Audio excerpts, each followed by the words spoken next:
Okay, so this is a year planning video to end all year planning videos. So I'm going to give you the secrets of the rich in this. I'm going to tell you exactly how people plan their year to be the most successful human ever. Create and generate exactly what you want by the end of 2024. Let's go. It is a beautiful day to chase your dream life. We are going to be planning our year. We're actually going to be thinking about our year a little bit different in 2024 than we've ever thought about our year before. And let me explain to you why.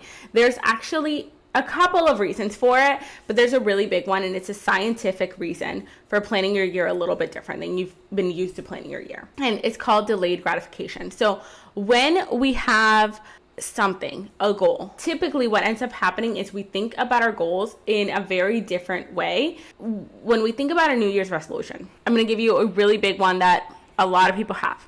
My New Year's resolution is to lose. What does that mean to you? For a lot of people, they have a goal number in mind. Some people may have a goal aesthetic in mind. So this is what I want to look after 2024. But if you have a goal number in mind, you may be saying like, I want to lose 20 pounds. Fantastic.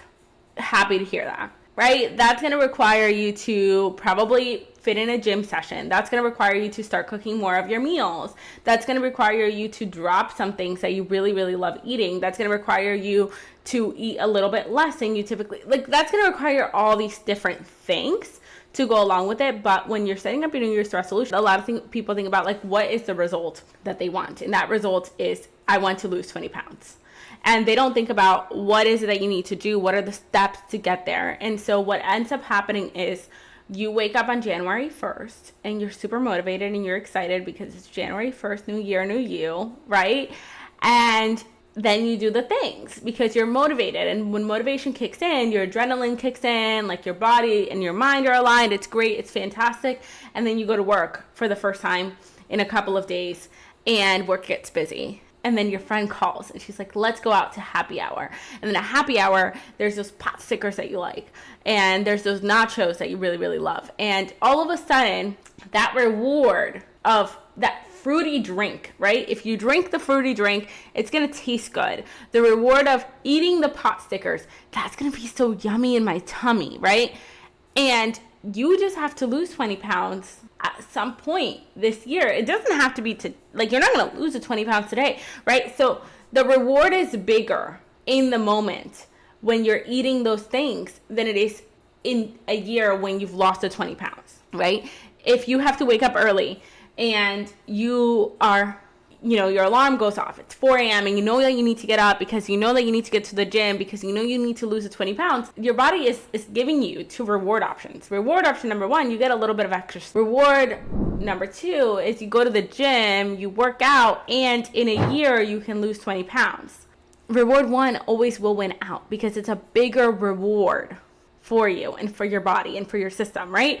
So that is what I want you guys to think about when you're thinking about how to plan out your year, because you're thinking about the rewards that are going to happen. So first and foremost, I want you to stop planning out your result, because the result of what you want is not a strong enough motivator. It won't be, because it's going to take you a year to get there. I need you guys to start planning out in micro steps of what it is that you need to do today, right? Or what it is that you need to do. So the first thing I'm going to ask you to do is I'm going to have you actually plan out your year in this format. And number one, I want you to think about what is the first thing that you need to do in order to get your end result. So if it's losing 20 pounds, okay, great. So if it's losing 20 pounds, let's take it one step farther. And I want you to break it up into 4 goals. So automatically, I'm not losing 20 pounds in a year. I'm actually losing 5 pounds every 3 months, right? So that is going to take us to the 12-week year. We are planning things out every 90 days. You're going to take your little planner and you're going to give yourself 2 days to check in on that goal. You're going to give yourself the first day of the quarter, or the first Monday of the quarter. And that Monday of the quarter, you're going to check in on that goal. It doesn't have to be a long meeting with yourself. It just has to be a meeting with yourself to check in. The second day, and it could be in the same day if you want it to be, it's going to be a longer planning session where now you're going to plan out the next 3 months of what you need to do every single week to get to that goal. I just took my 20 pounds and now I broke it down into 5 pounds. And the next thing I did is I added planning days for myself in those months so that I can plan to hit my goals, right? So I can plan to check in on that goal. The next thing I'm going to want you to do is now I want you to break it up into what are the things that you need to do? What are those items, right? So again, we have our 20-pound goal. Now it's 5 pounds every 3 months, but there are things I need to do every week in order to accomplish that, right? It might be easier to plan out every month first and then every week later. So maybe every week you need to do 3 workout sessions. Maybe every week you need to increase your protein intake to so many grams per week, right? You're not doing it per day, you're doing it per week at this point. You're going to plan out your task list because your task list is going to determine whether or not you hit your goals, right? Now you're gonna have a task list of every single week and therefore every single day when you get there. From there, you're going to have 2 sessions a week. Session number 1 is going to be to plan out your objectives of that week. So if you're saying, I need to work out 3 times a week, like, is it going to be the same 3 times every single week? Probably not, because you're going to have activities to do. You're going to have events coming up. You're going to have all these different things. You're going to want, I don't know about you guys, but like I sweat through my hair. So I sometimes will plan out my workouts depending on when I need to have my hair ready for the YouTube channel or when I need to have my hair done for an outing or something like that, right? So think about it from that perspective. You're going to want to plan out your week in accordance to what you have going on that week so that you're successful. Some weeks for me, I'll tell you guys, I'm going to be up at 5 a.m. and I'm going to be ready to go. I'm going to be going out of bed. I can do a 6 a.m. workout. I'm going to be so excited. Some weeks I'm getting near my period. And if I get out of bed at 8 for my 9 a.m. start of the day, we are killing it that day. Okay? Killing it. It's going to vary. It's going to vary depending on how you feel. From there, once you have those 2 check-ins over the week, these are non-negotiable check-ins for you. So for me, it's going to be every single Monday morning at 8 a.m. and every single Friday afternoon at 4 p.m. Why do I have 2 separate check-ins? So the first one is to plan out the week, and the second one is before my week is over to plan out whether something went wrong that week that I need to catch up on. So some people might do this on Thursday, some people might do this on Friday. If I have 3 days to work out, and I missed the entire week. It's gotten to Friday. Things happened. The world blew up. Meteorite exploded. I still have Friday, Saturday, and Sunday to work out before I get to my Monday morning check-in. I may even have Monday morning at 4 a.m. before I get to my Monday morning check-in as an opportunity for me to catch up on those objectives. Is it ideal? No. But if it's worth it, it's worth doing half-assed. You don't have to have an ideal week every single week. But if you have these 2 planning periods, you're going to be able to check in on that goal and make sure that you are aligned and that you've caught up on it by the time your Monday morning check-in comes in. Because your Monday morning check-ins, you're going to check in on 2 things. You're going to check in on, number 1, your objective, and then number 2, your key results. So you may want to divide out those 5 pounds into a weekly 0.5 ounce. I don't know, do the math, right? And then when you get to Monday morning, the first thing you're going to check in is, did I hit my 3 workouts? Yes, yes, yes. Did I hit my gram intake? Yes, yes, yes. Great. Now, did I hit my key result? Yes, right? Fantastic. You're going to continue doing it. No. What has to be tweaked? Is it that I did hit my protein intake, but, and I hate to make it all about weight loss, but it's just so easy. Is it that I hit my protein intake, but I had too many calories? Is it that I did go to the gym, but I know I didn't give it my all? What is it that I missed last week in order to get to my goal? This is going to, number 1, take your delayed gratification of a year from now to all of a sudden you have to check in with yourself twice a week, every single week, right? So when you're checking in with yourself and telling yourself, oh no, I missed it again, if you keep missing your objectives, if you keep missing your key results, guess what? It's time to really check in with yourself. Come to Jesus with yourself and ask yourself, do I really even want this? Or am I not for real? Do I want this? Yes or no? Because if I don't want this, then let's throw that goal in the trash and let's restart, right? If I do want this, then I don't get to the end of the year and think, oh my God, I missed my goal again. So if you start breaking things out that way, that delayed gratification is going to be much more strict. Okay, number 2, I need you to add a reward. to what you want to create. I hit my objectives. I hit my key results. What is my reward for that week? Think about it. What is something that you can add? And it doesn't have to be like, oh, I'm going to go shopping. Like, it doesn't have to be a monetary reward. I get to go all out with my favorite foods. If I don't hit my objectives and my key results that week, I don't get one. So it's something that has to be a little bit painful.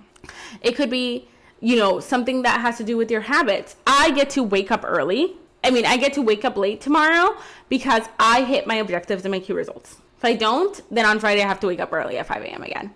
It could be something having to do with the activities that you do. Because I hit my objectives and my key results, I don't have to do X, Y, right? Like, think about that from that perspective of like, what is my reward and what is my punishment for not doing the work?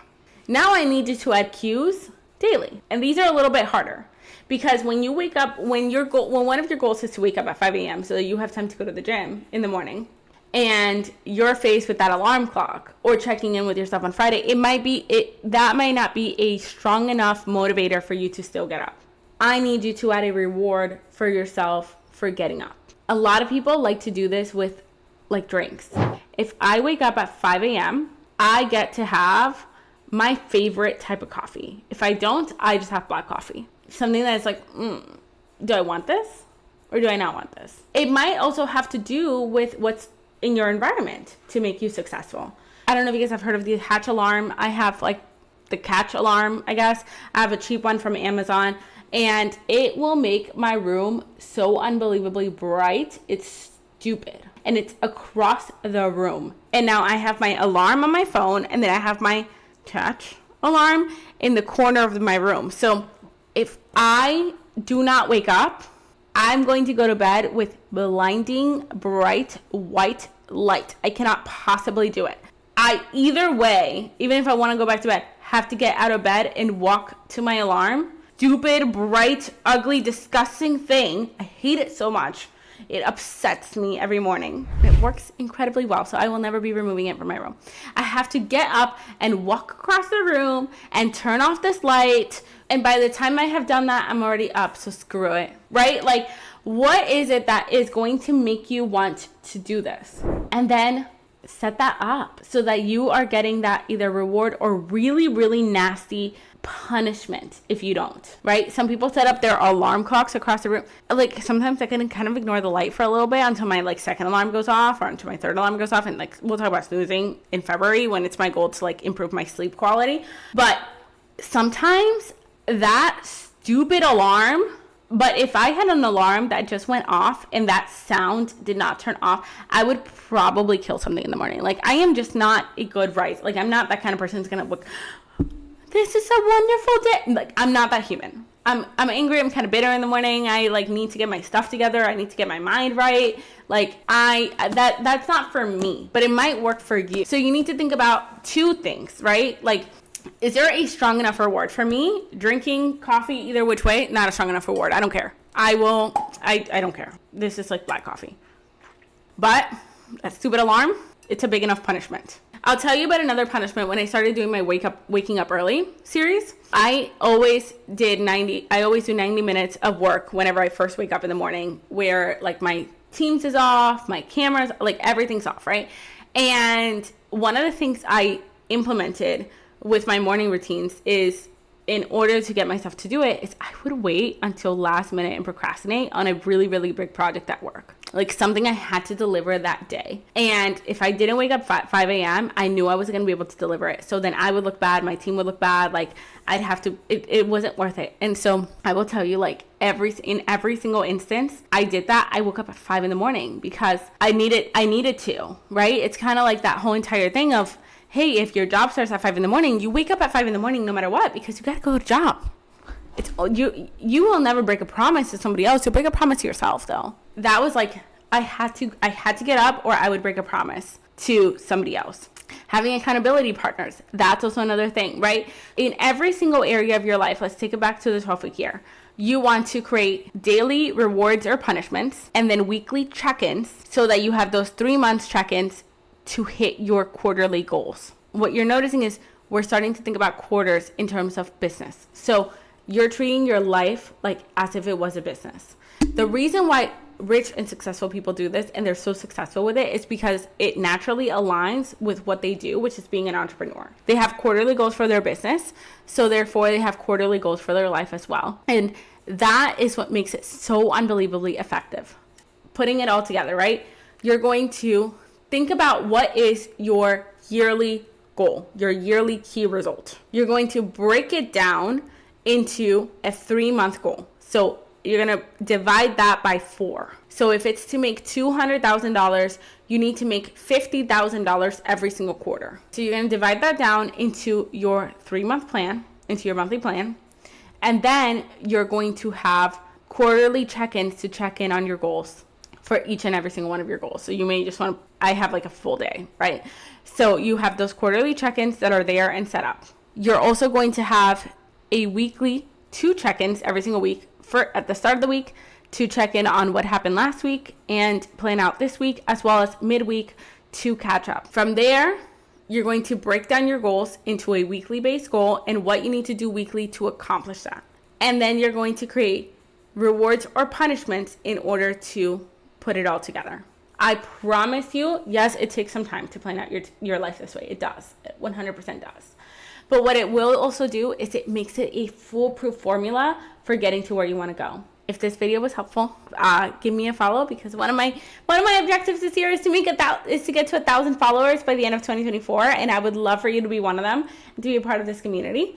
Like this video, and then I want you guys to comment, like, do you have any questions? Is there anything in this video that could have made it better? I want to make sure that I am providing you with as much resources and as much help as I possibly can to make 2024 the year of you. I wanted to make it your year to succeed, to thrive, to chase your dream life. So if there's anything in this video that you're like, I wish I also had this, or here's a question for you, please comment it down below. I'm so excited to have you watch it, and I'm so excited to be here for you as a resource. You've got this.